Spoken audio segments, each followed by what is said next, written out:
기억을 좀 잃어가고 있어요. 그리고 지금 언어장애가 작년부터 조금 왔어요.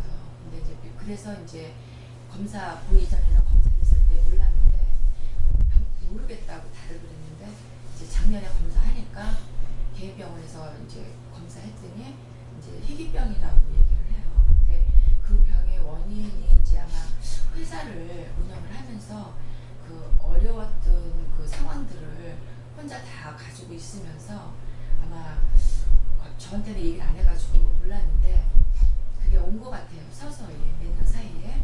그래서 이제 그 남편이 아프면서 이제 몇 년 동안 제가 정신없이 이제 그 병명 앓으려고 쫓아다녔고 또 회사가 이제 지금 어떻게 해볼 수 없는 위기가 와가지고 제 돈을 다 뭐 갖다 놓어도 19에 제가 연대로 돼 있어가지고 19에 그런 것까지 다 피해를 줄 수 있는 상황이 와가지고 제가 이제 나가서 이제 하게 됐어요.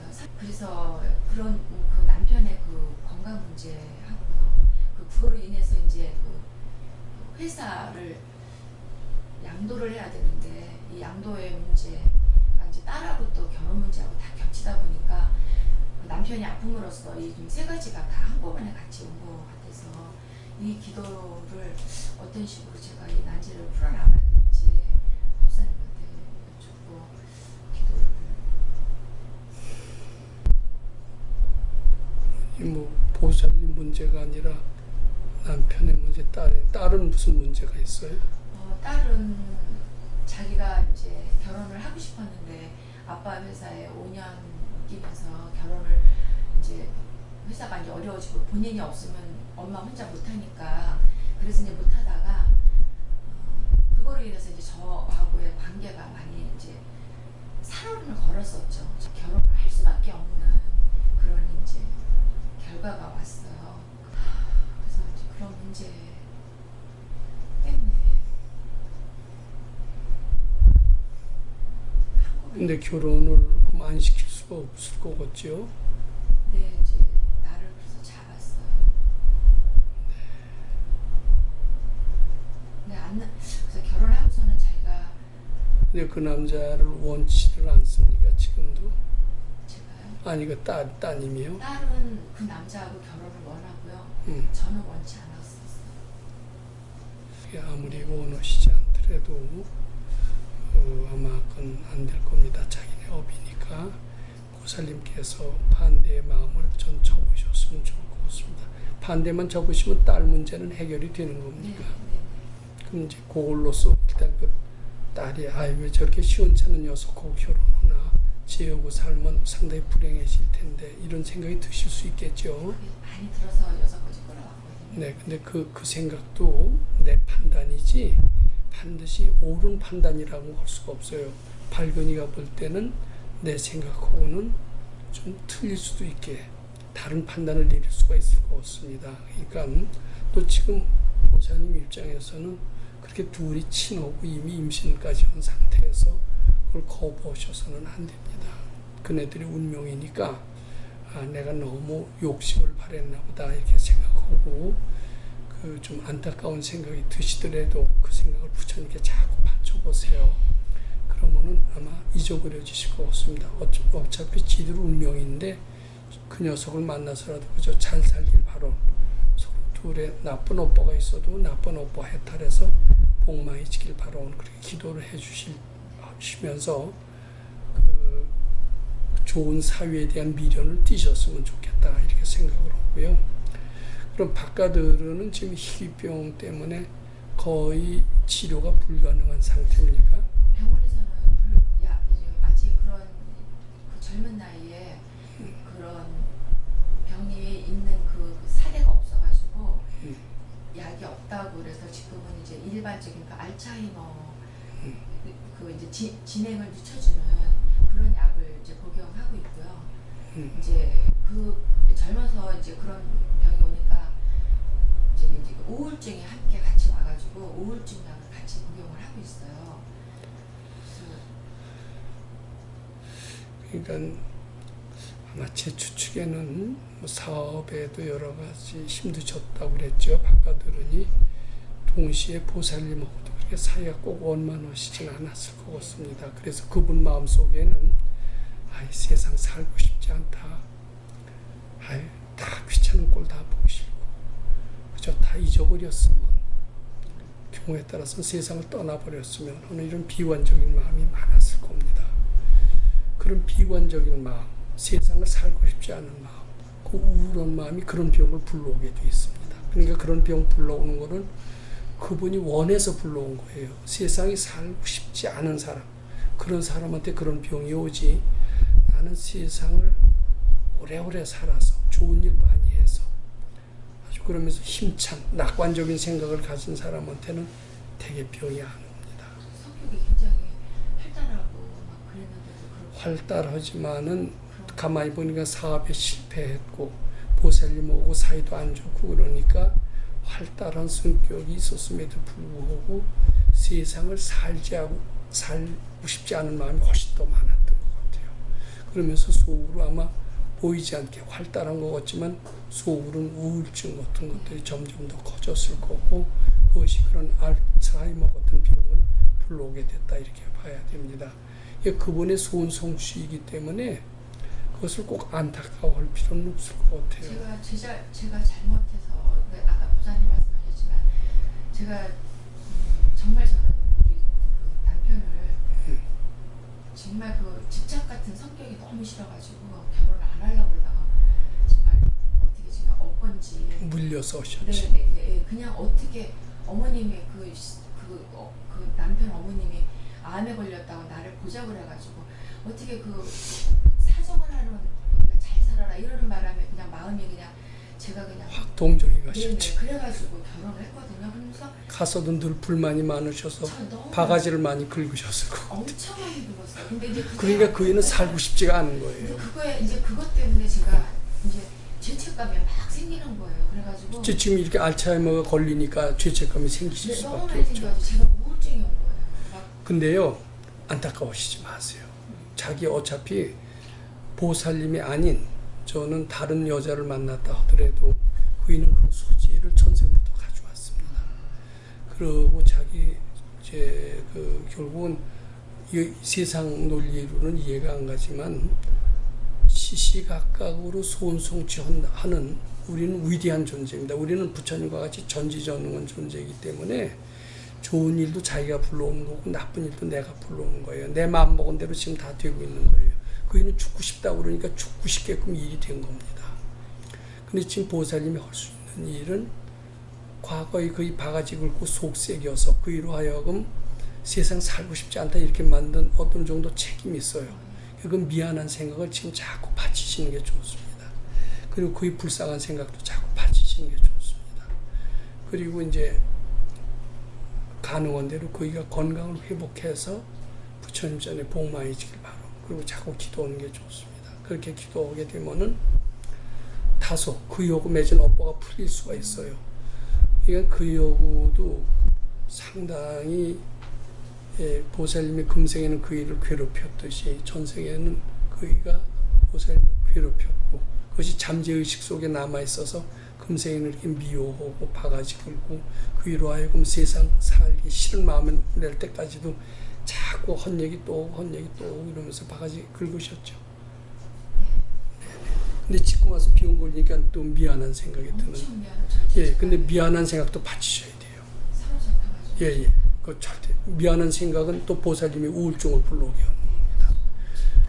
절대로 미안해하지 마세요. 자꾸 바치시고 그이도 그에 대한 물론 지금 미안한 생각도 있을 수가 없겠네요. 하도 병이 걸렸으니까. 미안한 게 이제 잘해줘야죠. 근데 불쌍하다는 생각도 또 바치셔야 됩니다. 내가 불쌍하다는 생각도 있고 죄책감도 있죠. 맨날 제가 근데 불쌍하다는 생각, 죄책감은 그의 병을 더 안 좋게 만듭니다. 그것도 마음이 붙은 거예요. 불쌍하다 그러면서 마음을 붙이고요. 미안하다 그러면서 마음을 붙입니다. 이것은 그한테 다 해롭습니다. 제가 딸한테도 그렇게 되게 미안해하고 제가 맨날 안쓰러워하고 그랬거든요. 절대 미안해하지 마세요. 단단히 미안한 생각이 착각인 줄 알고 얼른 바치셔야 됩니다. 그래서 더 요새 금강경 읽으세요? 분간경을 딱 그거를 100일을 정해야지 제가 읽지, 그렇지 않으면 못 읽겠더라고. 자꾸 놓치더라고요. 그러니까 하루를 놓치고 그래가지고 제가 그냥 그 100일을 딱 놓고 100일을 하고서는 지금 한 열흘째는 지금 제가 못하고 있었던 것 같아요. 제가 다시 이제 또 시작을 하려고 지금. 네, 그러니까 아침 저녁으로 최소한도 한 번은 읽으시고요. 네. 낮에는 특히 거의 현재 미안한 생각, 불쌍한 생각 자꾸 받치시고 잘 안 받쳐지면은 내가 누구한테 얘기한 것처럼 장괴를 하시고 그 불쌍하고 미안한 생각에다 대고 자꾸 공부해 건강하게 읽으시기 바랍니다. 괜히 따님의 팔자도 보사님 팔자처럼 비슷하게 될 것 같은 생각 들어요, 안 들어요? 그런 생각이 들었어요. 그러니까 자꾸 걱정을. 네. 그래서 반대했어요. 걔도 막 내가 사업을 하고 성격이 보니까 비슷하더라고요. 팔자가 비슷하게. 그러니까 막 날달 걔 앞날이 막 보이는 것 같으니까 막 너무 막 그게 두렵더라고요. 예, 아마 그럴 공사는 있는데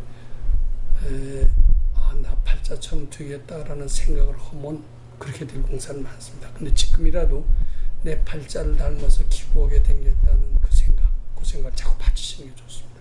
안 받쳐지면 자꾸 미륵준 여러분 해서 자꾸 하다 보면은 걔는 그래 걱정할 일이 아닌데 이 생각이 들 때가 있어요. 그 생각이 들 때까지는 자꾸 받치시는 게 좋습니다.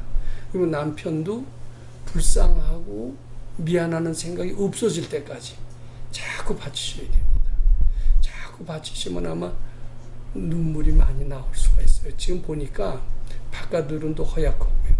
따님도 좀 불안한 것 같아요.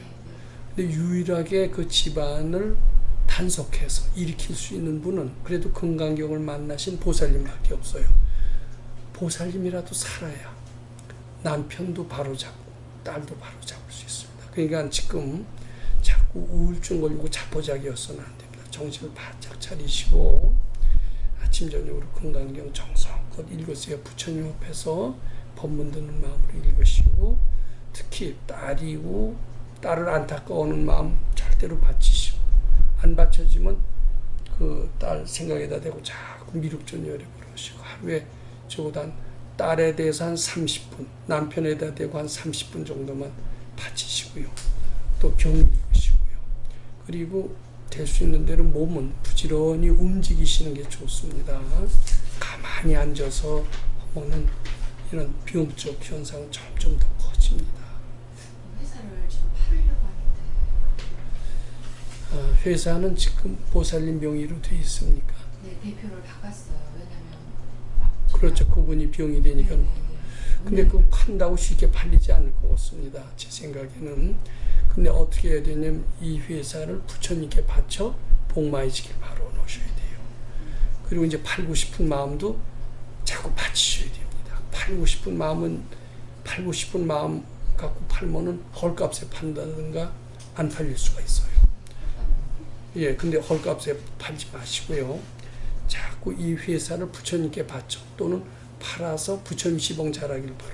근데 되게 빨리 팔아서 살림을 내 살길 바로. 되게 마음속에는 그런 이기적인 목적으로 빨리 팔려고 합니다. 주변에서 이제 식구들이 가족들이 이제 제 동생이나 이런 게 보니까 안타까우니까 자꾸 그런 얘기를 하고 막 그러니까 우리 딸도 그렇고 엄마가 욕심을 많이 부리는 것 같은 생각이 드는 거예요. 내가 회사를 잡고 있다라고 생각을 하면서 그래서 엄마에게 그러니까 이기적인 엄마 욕심만 채운다 엄마 이러겠죠. 욕심만 채우고 빨리 이거 누가 이렇게 이 회사를 가져가겠냐 엄마는 그러니까 자기가 빨리 벗어나려고 그래서 그런 마음이 너무 저한테 상처가 돼가지고 그런 마음이 동생이나 딸이요.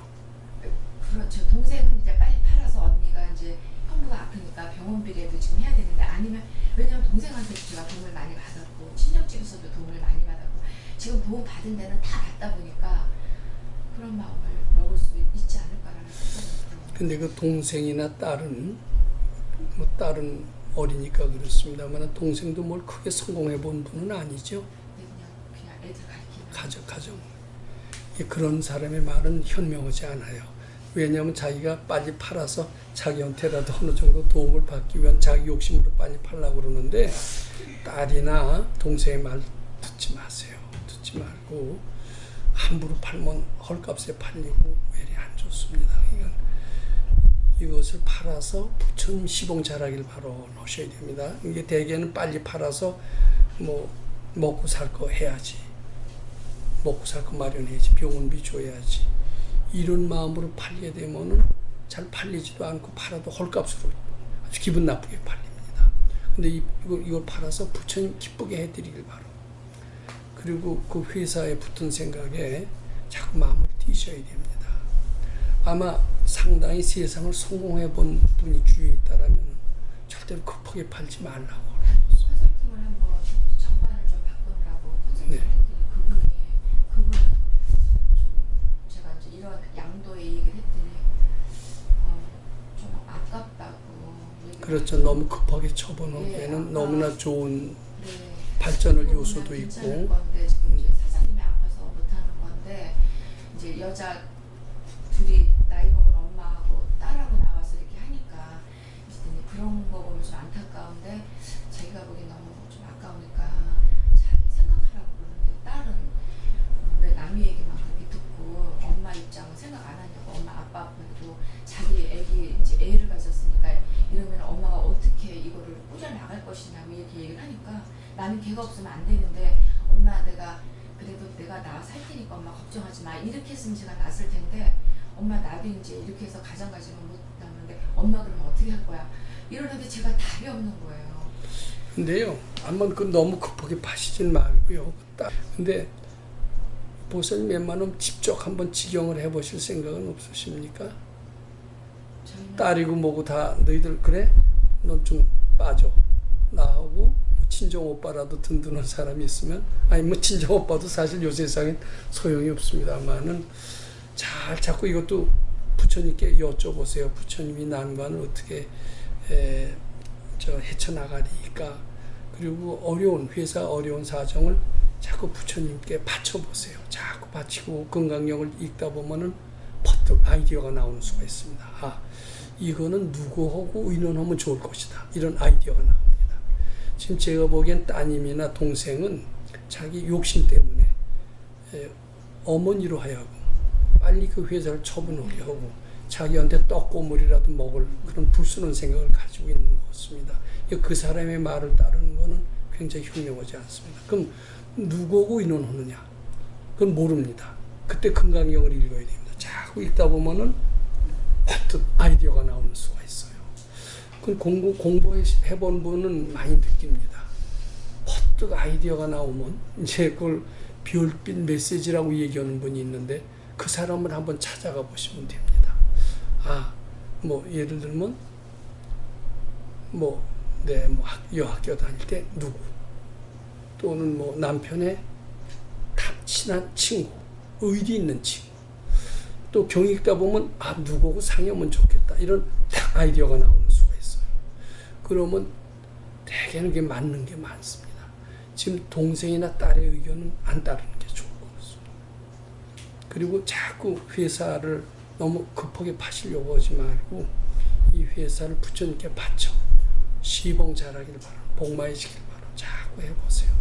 그러면은 어떻게 보살님 혼자서라도 꾸려갈 수 있는 지혜가 생기고 때가 돼서 괜찮은 가격으로 팔릴 수 있을지도 모릅니다. 근데 팔리더라도 조용히 파셔야지 소문 다 내놓고 팔면 채권자들이 가서 기다리고 있다가 보살님한테 남는 게 하나도 없을 수도 있어요. 그냥 그거는 마음 단속을 잘해야 됩니다. 입 단속은 말할 것도 없고요.